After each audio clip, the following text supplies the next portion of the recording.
నన్ను బలపరచు క్రీస్తు యందు నేను సమస్తము చేయగలను. దేవుడు మన పక్షమునుండగా మనకి విరోధి ఎవడు? ఆమేన్, ఆమేన్. ప్రైజ్ లార్డ్, ప్రైజ్ లార్డ్ అండి, అందరికీ ప్రైజ్ లార్డ్. ఈరోజు కొన్ని వాక్య భాగాలు చూడడానికి వెళ్దాం రండి. లూకా సువార్త 22వ అధ్యాయం. లూకా సువార్త 22వ అధ్యాయం మొట్టమొదటిగా 53వ వచనం చదువుకొని 53వ వచనం చదువుకొని అప్పుడు 47 నుండి 52 వరకు చదువుదాం. ముందుగా 53 చదువుదాం.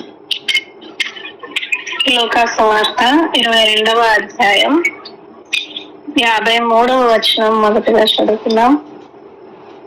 హల్లెలూయా. నేను అనుదినము మీ చెంత దేవాలయంలో ఉన్నప్పుడు మీరు నన్ను పట్టుకొనలేదు. అయితే ఇది మీ గడియయు అంధకార సంబంధమైన అధికారమును అనెను. లూకా సువార్త 22వ అధ్యాయం 47వ వచనం నుంచి 52వ వచనం వరకు. హల్లెలూయా.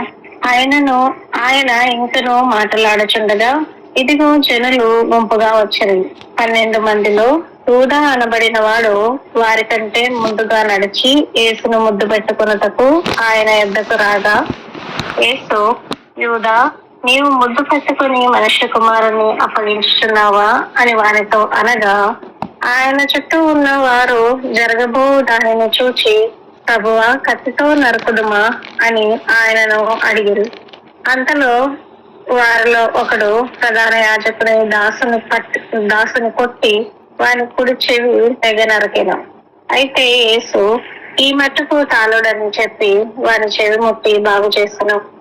యేసు తనను పట్టుకుని వచ్చిన ప్రధాన యాజకులతో దేవాలయపు అధిపతులతోనూ పెద్దలతోనూ, మీరు బందిపోటు దొంగ మీదికి వచ్చినట్టు కత్తులతోనూ గుదియలతోనూ బయలుదేరి వచ్చితిరా?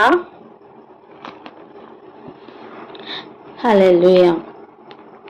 సో అప్పగించడానికి ఎవరైతే ఉన్నారో ఆ యోహాను సువార్తలో మనం చదువుకున్నాం, అప్పగించువాడు మీలో ఒకడు సాతాను అని ప్రభు చెప్పినట్లుగా పలుమార్లు మెన్షన్ చేసినట్టుగా మనం చూసాం. ఈరోజు లూకా సువార్తలో మనం ఏం చూస్తున్నామంటే అంధకార సంబంధమైన అధికారం గురించి చూస్తున్నాం. దేవుడు ఆ గడియను పూర్తిగా అంధకార సంబంధమైన గడియకు అప్పగించారు. అందుకే చూడండి, ప్రభు ఈ సమయం గురించే సహోదరులతో కూడా మాట్లాడుతున్నప్పుడు ఒక మాట చెప్పారు. చూడండి, యోహాను సువార్త 7వ అధ్యాయం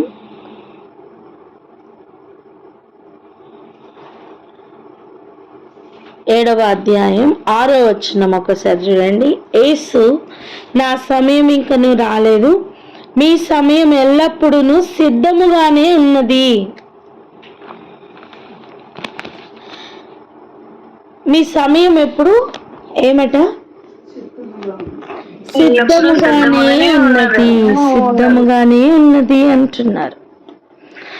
ఒక విషయం మనం ఇవి ధ్యానిస్తున్నప్పుడు మనం జ్ఞాపకం చేసుకోవాలి. అదేంటంటే,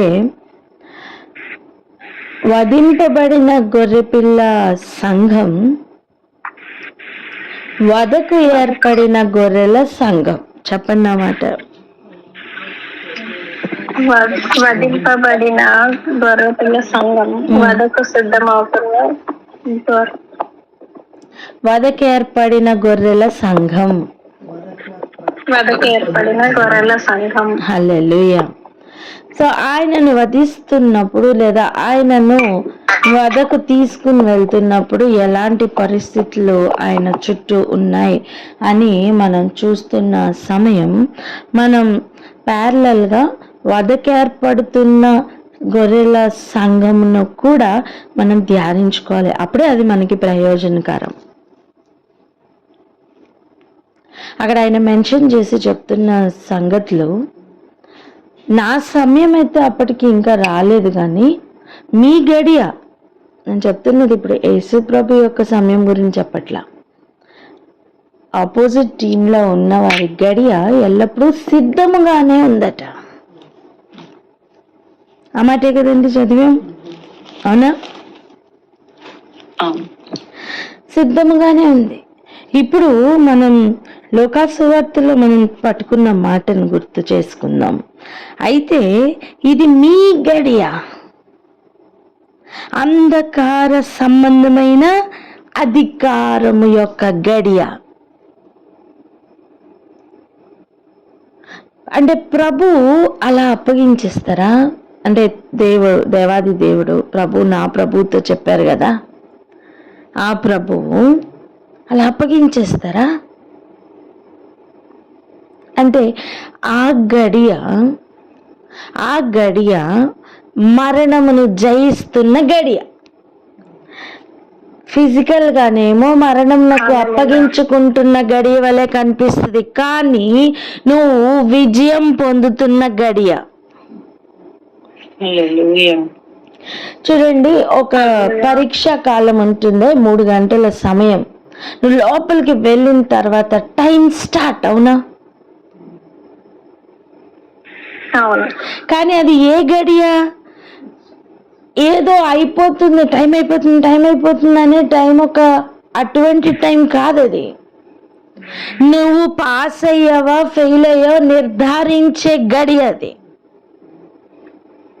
ఇంతకాలం నీ ప్రిపరేషన్ మొత్తం ఒకటి, ఆ 3 గంటల సమయం యొక్క ప్రిపరేషన్ ఒకటి. ఇంతకాలం నీ మొత్తం ప్రిపరేషన్ ఆ 3 గంటల సమయం కొరకే అంటున్నా నేను. అలా ఈ అంధకార సంబంధమైన గడియ ప్రారంభించడానికి, ఆయనను అప్పగించడానికి త్వరపడింది ఎవరు అంటే ఈ అంధకార సంబంధమైన మనస్సు కలిగిన ఒక వ్యక్తి అయిన తన శిష్యుల్లో ఒకడైన యూదా. ఈ గడియకు ఆయనను తోడుకొని రావడమే కాదు, తను ట్రిగ్గర్ చేస్తున్నాడు. కానీ మనకు అనిపించవచ్చు, అని యేసు అందుబాటులో లేరా? అందుబాటులోనే ఉన్నారు. అందుకే ఆయన డైరెక్ట్గా వాళ్ళతో ఒక మాట అంటున్నారు, చూడండి 52లో, తన్ను పట్టుకొని వచ్చిన ప్రధాన యాజకులతోనూ దేవాలయపు అధిపతులతోనూ పెద్దలతోనూ ఏమంటున్నారు? మీరు బందిపోటు దొంగను మీకు పట్టుకోవడానికి వచ్చినట్టుగా వచ్చారేంటి?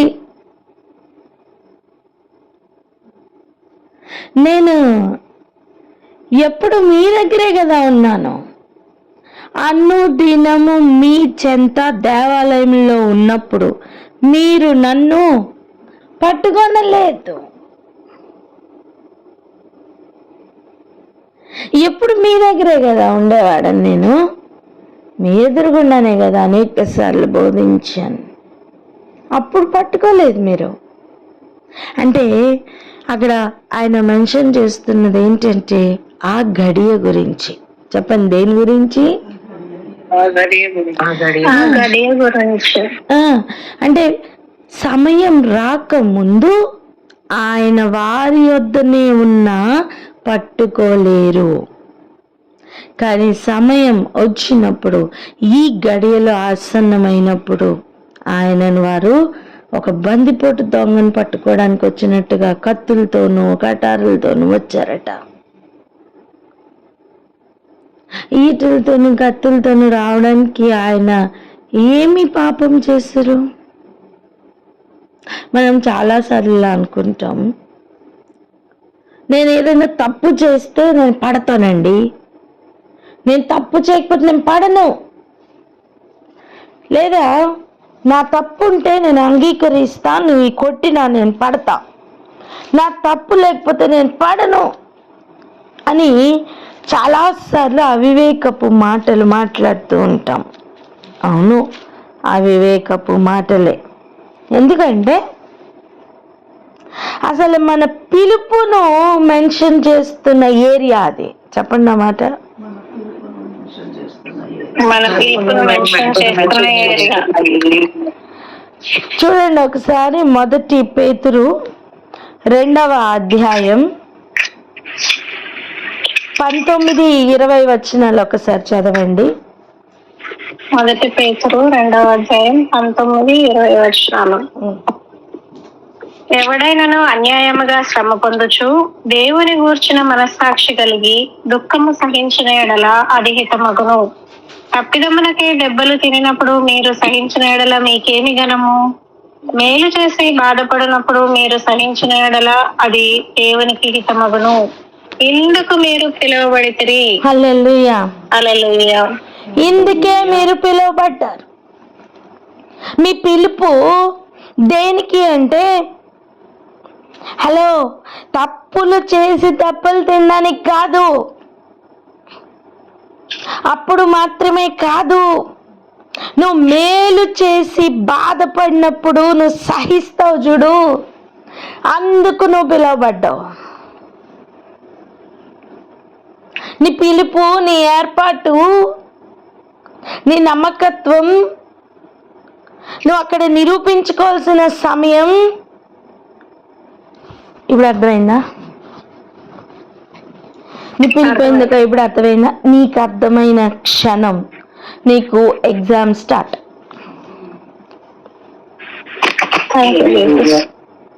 నాకెందుకు ఇలా అవుతుంది అనద్దిగా. చెప్పండి, ఇంకా నేను అనను అని. నన్నెందుకు వీళ్ళు బాధ పెడుతున్నారు అనద్దు. నన్నెందుకు వీళ్ళు అనవసరంగా తిడుతున్నారు అనద్దు. నీ పిలుపు నీకు అర్థం కావాలి.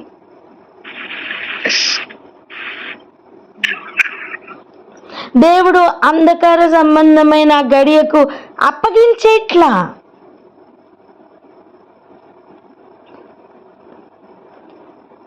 అలా అప్పగించినట్టుగా అనిపిస్తుంది, కానీ నువ్వు విజయం పొందుతున్న సమయం అది.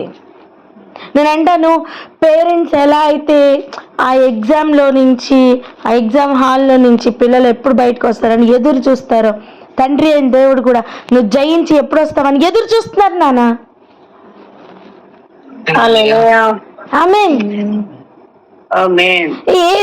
తండ్రి ఒక్కలే కాదు, సృష్టి మొత్తం మిగులు ఆశతో ఎదురు చూస్తుంది.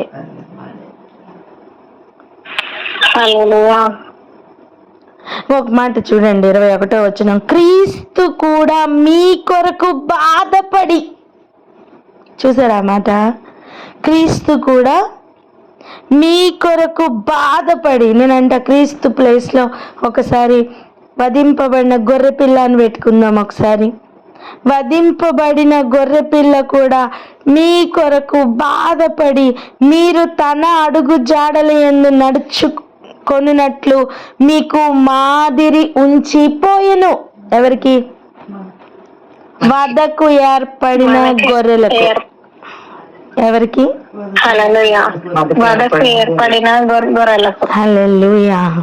అని చూడండి, ఆయన పాపం చేయలేదు, ఆయన నోటను ఏ కపటమును కనబడలేదు, ఆయన దూషింపబడి బదులు దూషింపలేదు, ఆయన శ్రమ పట్టబడి బెదిరింపక న్యాయముగా తీర్పు తీర్చు దేవునికి తన్ను తాను అప్పగించుకొనెను. తండ్రి, నా ఆత్మ నీ చేతికి అప్పగించుకుంటున్నానని ఏం చేశారండి? ఆయన న్యాయముగా తీర్పు తీర్చు దేవునికి తన్ను తాను అప్పగించుకున్నారట. మనము పాపముల విషయమై చనిపోయి నీతి విషయమై జీవించినట్లు ఆయన తానే తన శరీరమందు మన పాపములను మ్రాను మీద మోసుకొనెను. ఆయన పొందిన గాయముల చేత మీరు స్వస్థత నొందిరి. మనం ఈ ఒక్క మాట పట్టుకుంటాం, నువ్వు పొందిన గాయాల చేత నాకు స్వస్థత, నువ్వు దెబ్బలు తిన్నావు నాకు స్వస్థత అని మనం ఆ స్వస్థతను దేనికి ఆపాదిస్తాం? ఒక క్యాన్సర్కి ఆపాదిస్తాం. శరీరానికి వచ్చే రుగ్మతలకి మనం ఆపాదిస్తూ ఉంటాం. ఓ జ్వరానికి ఆపాదిస్తాం, ఏదో ఒక మన హెల్త్ ఇష్యూస్కి మాత్రమే మనం స్వస్థతను ఆపాదిస్తాం. కాదు, అక్కడ ఆగిపోలే.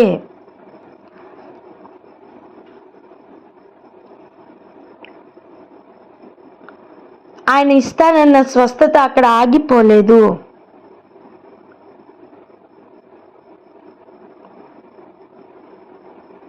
చూడండి, మన పాపముల విషయమై చనిపోయి నీతి విషయమై జీవించున్నట్లు ఆయన తానే తన శరీరమందు మన పాపములను మ్రాను మీద మోసుకొనెను. సో ఆయన పొందుతున్న దెబ్బల వలన కానీ, ఆయన పొందుతున్న మరణం వలన కానీ మనకేం కలుగుతుంది? జీవం కలుగుతుంది. అంటాను, ఇలా అంధకార గడియలో నుంచి జీవపు గడియలు ప్రారంభమయ్యాయి అంటున్నా.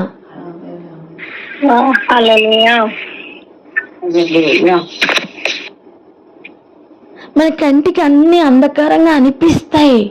కాదు, కంగారు పడకు, నువ్వు అప్పగించుకో తండ్రి చేతికి. అందుకే నువ్వు పిలువబడ్డావు.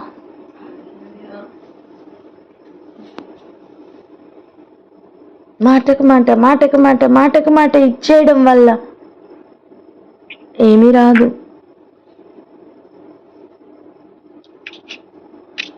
ఏమీ రాదు. మీరు గొర్రెల వలె దారి తప్పిపోతిరి గాని ఇప్పుడు మీ ఆత్మల కాపరియు అధ్యక్షుడునైన ఆయన వైపునకు మళ్ళీ ఉన్నారు. దారి తప్పి తిరుగుతున్న గొర్రెల కొరకు వధింపబడిన గొర్రె పిల్ల, వధకేర్పడిన గొర్రె పిల్లలుగా మళ్ళీ సిద్ధపరుస్తున్నారు.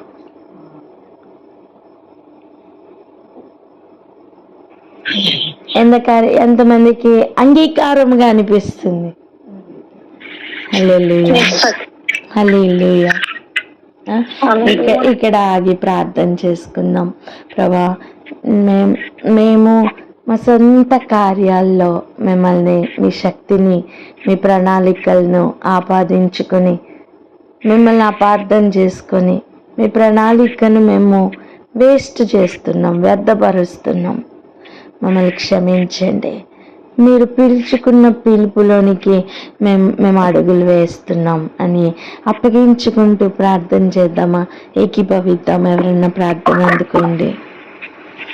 హల్లెలూయా. మహోన్నతుడ, పరిశుద్ధుడ ప్రభా, స్తుతి స్తోత్రం స్తోత్రం స్తోత్రములయ్యా. నాయన ప్రభా, మీకు వందనాలు చెల్లించుకుంటున్నాం తండ్రి, స్తోత్రములు. అవును రాజా, నా తండ్రి ప్రభా, మేము నా తండ్రి ప్రభా మా సొంత కార్యాలకు మీ శక్తిని ఆపాదించుకుంటున్నామయ్యా. మీ శక్తిని, మీ బలమును మేము ఆపాదించుకుని నా తండ్రి ప్రభా, ఆయన మీ ప్రణాళికల్లోనికి ఎంటర్ అవ్వలేని స్థితిలో ఉన్నా మమ్మల్ని క్షమించండి. ఆయన సంపూర్ణంగా మీ ప్రణాళికల్లోనికి ఎంటర్ అయ్యే వారంగా మేము ఉండటకు సాయం చేయండి తండ్రి. మీకు వందనాలు. ఆయన మీ పిలుపులోనికి, ఏర్పాటులోనికి మేము ఎల్లప్పుడూ నా తండ్రి ప్రభా ఆయన వచ్చే వారంగా, ఆయన నా తండ్రి అందులో నిలిచి ఉండేటువంటి వారంగా మేము ఉండటకు సాయం చేయండి ప్రభా. మీకు వందనాలు. అవును నా తండ్రి ప్రభా, వధింపబడిన గొర్రె పిల్ల అయిన మీరు వదకు ఏర్పరిచిన గొర్రెలమైన మమ్మలను నా తండ్రి ప్రభా సిద్ధపరుస్తున్నందుకు కోట్లాది స్తోత్రములు, వందనాలు చెల్లించుకుంటున్నాం తండ్రి. మీకే స్తోత్రములయ్యా. ఆయన నా తండ్రి ప్రభా, మీరు అంధకార గడియల్లో నుంచి ఆయన తండ్రి ప్రభా అప్పచెప్పుకుంటున్నప్పుడు అది అంధకార మయమైనటువంటి అధికారం అనుకుంటున్నాం, కానీ నా తండ్రి ఆ గడియల్లో నుంచి మీరు జీవపు గడియల్లోనికి, అంధకార గడియలను జయించి జీవపు గడియల్లోనికి ఆయన తీసుకుని వస్తున్నారు. వీటి కృపకే కోట్లాది స్తోత్రములు, వందనాలు చెల్లించుకుంటున్నాం. ఆయన మీరు మాకు ఇచ్చినటువంటి పిలుపునకై వందనాలు చెల్లించుకుంటున్నాం ప్రభా. మేలు చేసి బాధపడినప్పుడు మేము సహించినప్పుడే అది మీకు హితం, మీ దృష్టిలో అది హితం అవుతుందని మీరు పలికినందుకు వందనాలు. ఇందుకొరకే మీరు పిలువబడుతుంది అని మీరు చెప్పి ఉన్నారు కనుక మీకు వందనాలు. ఆయన మా పిలుపును మరి ఒక మారు మీరు గుర్తు చేసి ఆయన నా తండ్రి మీ అడుగు జాడల్లో మేమందరము మాదిరిగా మీరు ఉంచినటువంటి ఆ అడుగు జాడల్లోనే మేము నడవడానికి విశేషమైన కృపను మాకు అనుగ్రహించి మమ్మల్ని నిలబెట్టమని సంపూర్ణంగా తప్పకుండా మీ ప్రణాళికల్లోనికి మేము ఎంటర్ అవ్వడానికి సాయం చేయమని యేసు నామములో ప్రార్థించి పొంది ఉన్నాము తండ్రి. ఆమేన్. ఆమేన్.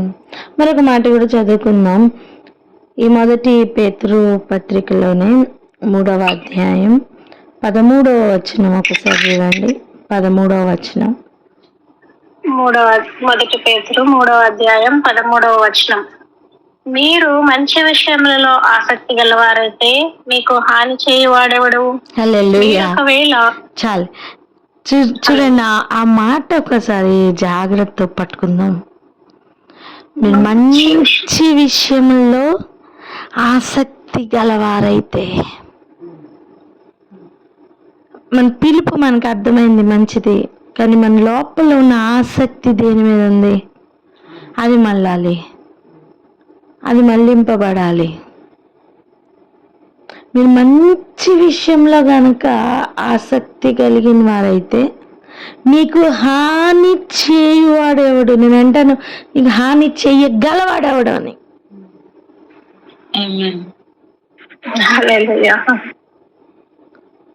మీ చూడండి, ఇప్పుడు 14 చూడండి. మీరు ఒకవేళ నీతి నిమిత్తం శ్రమ పడినను మీరు ధన్యులే. ఎందుకంటే మీకు శ్రమ కలిగించాలన్నా, మీకు హాని కలుగు చేయాలన్నా వాని గడియ వానిని వ్యర్థపరుస్తుంది.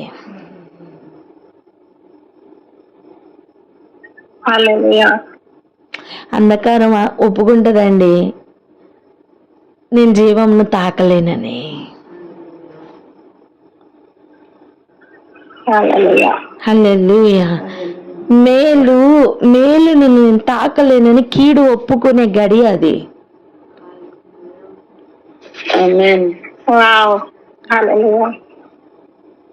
ఎవ్రీ ఏరియాలో జయం పొందుతున్న గడి అది. అందుకే ఆసక్తి దేని మీద ఉందో ఇప్పుడు ఆలోచన చేసుకుందాం. మన లోపల ఇప్పటి వరకు ప్రాబ్లం ఏంటంటే, చెయ్యాలనుకుంటున్నాం కానీ చెయ్యట్లా, ఉండాలనుకుంటున్నాం కానీ ఉండట్లా, అనుకుంటూ ఆగిన టైం అయిపోయింది, చెయ్యవలసిన గడియలు వచ్చాయి, అది సమయం. వింటున్నారా? అప్పటి వరకు ఆయన నా సమయం రాలే, మీ సమయం సిద్ధంగానే ఉంది, ఇవన్నీ ఎస్ అవును, అన్ని చెప్తూనే అన్నారు. ఇప్పుడు మన హృదయాల్ని దేవుడు పూర్తిగా మారుస్తున్న సమయం ఇది. మన ఆసక్తిని అన్నిటినీ కూడా ట్రిగ్గర్ చేస్తున్న సమయం ఇది. చూడండి, గర్భంలో ఉన్నప్పుడే కాళ్ళు చేతులు అమరి ఉంటాయా, సిద్ధపడి ఉంటాయా? లేకపోతే నడక నేర్చుకునేది 1 year తర్వాతే కనుక, పుట్టిన తర్వాత, భూమి మీదకి పుట్టిన తర్వాత కాళ్ళు చేతులు ఫామ్ అవుతాయా? గర్భంలోనే ఫామ్ అవుతాయి, కానీ వాటికి బలం పొందుకొని నిలబడి పరుగులు పెట్టే సమయం వచ్చినప్పుడు అవి వర్కింగ్లోకి వస్తాయి. ఎగ్జాక్ట్గా అలాగనే ఇప్పటి వరకు మనం అనుకుంటూ ఉన్నాం, మన జీవితం సిద్ధపడి ఉంది కానీ అనుకుంటూ ఉన్నాం, కానీ ఇప్పుడు ఫంక్షనింగ్లోకి దిగే సమయం. హల్లెలూయా. వర్కింగ్ ప్యాటర్న్ మనకి ఇప్పుడు అర్థం అవ్వాలి. పడి లేచిన అనుభవాలు ఇప్పటి వరకు వచ్చాయి, మంచిదే, కానీ ఇప్పుడు ఆ గడియలు ఆసన్నమయ్యాయి.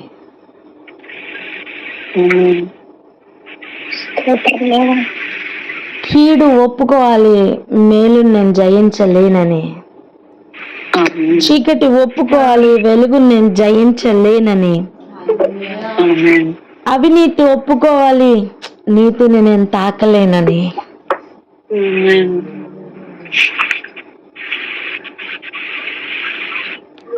అందుకే చూడండి, వారి బెదిరింపునకు భయపడకుడి, కలవరపడకుడి.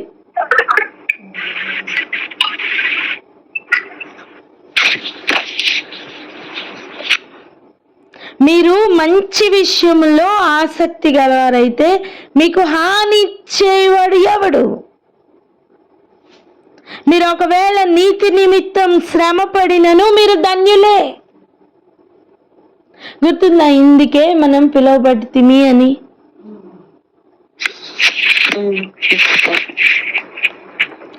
ఇప్పుడు చూడండి, నిర్మలమైన మనస్సాక్షి గలవారై మీలో ఉన్న నిరీక్షణను గురించి మిమ్మును హేతు అడుగు ప్రతి వానికి సాత్వికముతో భయముతోను సమాధానం చెప్పుటకు ఎల్లప్పుడూ సిద్ధముగా ఉండి మీ హృదయముల యందు క్రీస్తును ప్రభువుగా ప్రతిష్ఠించుడి. అంటే వధింపబడిన గొర్రె పిల్లను ప్రతిష్ఠించుకోవాలి. అప్పుడు ఆ మార్గం ఎట్టిదో మనకు అర్థమవుతుంది. అందులో మనం నడుస్తాం. అప్పుడు మీరు దేని విషయమై దుర్మార్గులని దూషింపబడుదురో దాని విషయమై క్రీస్తునందున్న మీ సత్ప్రవర్తన మీద అపనింద వేయువారు సిగ్గుపడుదురు. హల్లెలూయా. చదువుతారా మాట? అందరు కలిసి చదువుకుందాం ఆ ఒక్క మాట. దేనికి? మీ సత్ప్రవర్తన మీద అపనింద వేయువారు సిగ్గుపడుదురు అని చదువుదాం. మీ సత్ప్రవర్తన మీద అపనింద వేయువాడు సిగ్గుపడును. హల్లెలూయా. హల్లెలూయా. అర్థమవుతుందా?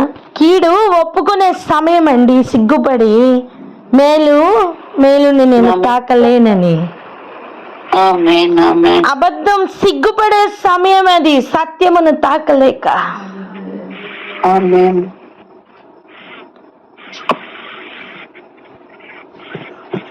ఇలా నిలబడాలి అంటే మాదిరి ఉంచిపోయిన క్రీస్తు వలె నిలబడాలి.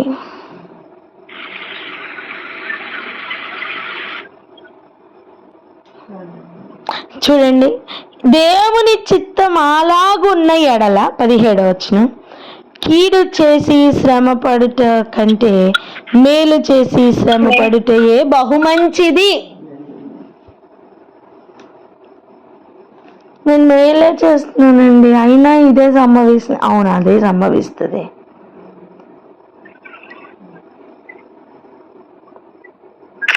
అంధకార సంబంధమైన గడియ వర్క్లో ఉన్నప్పుడు నువ్వు మేలు చేసిన కీడే అంటారు. వెలుగును చీకటని చూపిస్తారు, మేలును కీడని చూపిస్తారు. కానీ అవన్నీ వారందరూ సిగ్గుపడే సమయం ఒకటి ఉంది. నువ్వు అప్పటి వరకు ఓపికతో నిలబడతావా?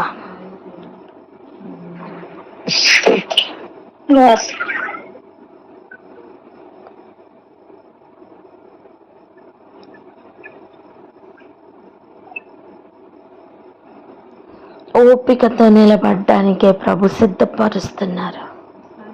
మన పిలుపును, మన ఏర్పాటును జ్ఞాపకం చేస్తున్నారు. ఎంత క్లియర్గా, ఇందుకే మీరు పిలువబడుతుంది.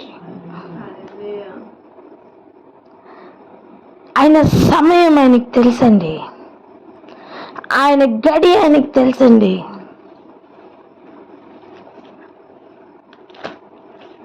ఆయనని ఎంత పట్టుకోవాలనుకున్న వాళ్ళు పట్టుకోలేకపోయారు.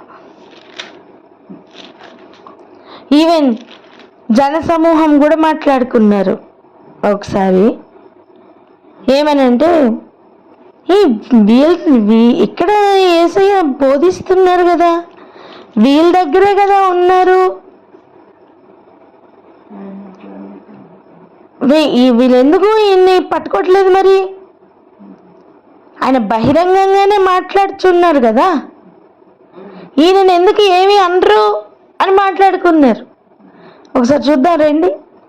యోహాను సువార్త 7వ అధ్యాయం 25, 26 వచనాలు ఒకసారి చదవండి. యోహాను సువార్త 7వ అధ్యాయము 25, 26 వచనాలు. వారు చంపవెతుకువాడు ఈయనే కాడా? ఇదిగో ఈయన బహిరంగముగా మాట్లాడుచున్నను, ఈయనను ఏమనరు. ఈయన క్రీస్తుని అధికారులు నిజముగా తెలుసుకుని ఉందరా? అయినను ఈయన ఎక్కడివాడో ఎరుగుదుము. క్రీస్తు వచ్చినప్పుడు ఆయన ఎక్కడివాడో ఎవడును ఎరుగడని చెప్పుకున్నారు. జనసమూహంలో వస్తున్న మాటలు ఇవి. దేవాలయంలోనే ఉండి బోధిస్తున్నప్పుడు, అక్కడక్కడే తిరుగుతున్నప్పుడు మరి యేసయ్య గురించి సీక్రెట్గా ఎందుకు మాట్లాడుతున్నారు వీళ్ళు? వాళ్ళల్లో ఒక డౌట్ అనమాట. ఇదేంటి, ఈయనే కదా, ఈయన క్రీస్తు అనే అధికారులకు నిజంగా తెలీదా ఏంటి? ఈయన గురించి మాట్లాడతారు కానీ ఈయన కనిపిస్తే ఏమి అనరు. ఈయన పట్టుకోవాలి, చంపాలి అంటారు కానీ ఆయన ఎదురుగుండా కనిపిస్తే ఏమనరు. నీకు అర్థమైందా? గడియలు రాకముందు వాళ్ళు ఏమనలేరు. ఆ అంధకార గడియ వచ్చినప్పుడు వారు ఎలా తయారవుతారంటే, వారు ఎంతగా మేలునకు కీడు చేశారో మనం చూద్దాం. ఈ రానున్న దినాల్లో మనం అవి చూద్దాం. కానీ ఈరోజు ఒక్కటి జ్ఞాపకం చేసుకుందాం. అదేంటంటే, వారు సిగ్గుపడే సమయం కొరకు దేవుడు వారికి ఒక గడియను అప్పగించారు. అంధకార సంబంధులకు ప్రతి ఒక్కళ్ళు కూడా సిగ్గుపడే సమయం కొరకే వారి సమయం వారిని లాక్కుని వెళ్తుంది. నీ సమయం నీకు అర్థమైతే చాలు. కాలం అన్నిటి గురించి కూడా త్వరపడుతుంది. సృష్టి దేవుని కుమారుల కొరకు, వాళ్ళ ప్రత్యక్షత కొరకు ఆశతో ఎదురు చూస్తూ మూలుగుతుందండి. ఒక చిన్న మొరనే దేవుడు వింటాడే, మూలుగులు వినడా?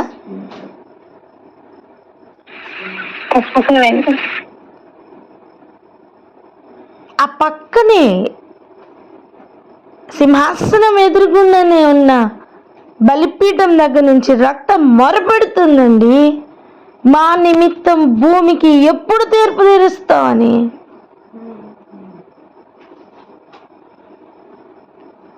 అంటున్నాను, సింహాసనం మీద ఉన్న దేవుణ్ణి అందరూ తొందరపడుతున్నారు అంటున్నా.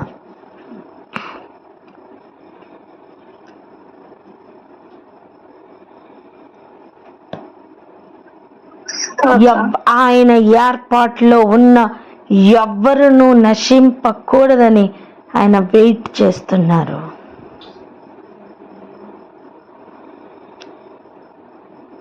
ఆయన పిలుపును, ఆయన ఏర్పాటును గౌరవిస్తావా? అది ఇంతవరకు ఆ కాళ్ళు అలాగనే ముడుచుకొని బేబీకి ఉన్నట్టుగా అలా ఉన్నాయేమో, వాటిని ఒకసారి నేల మీద మోపి నిలబడతావా ఆయన కోసం?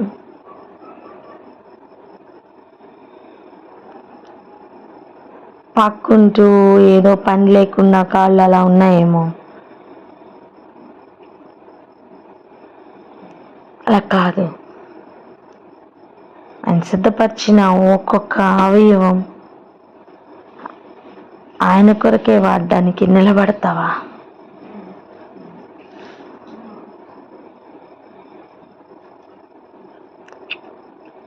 అయితే ప్రార్థన చేద్దాం అక్క.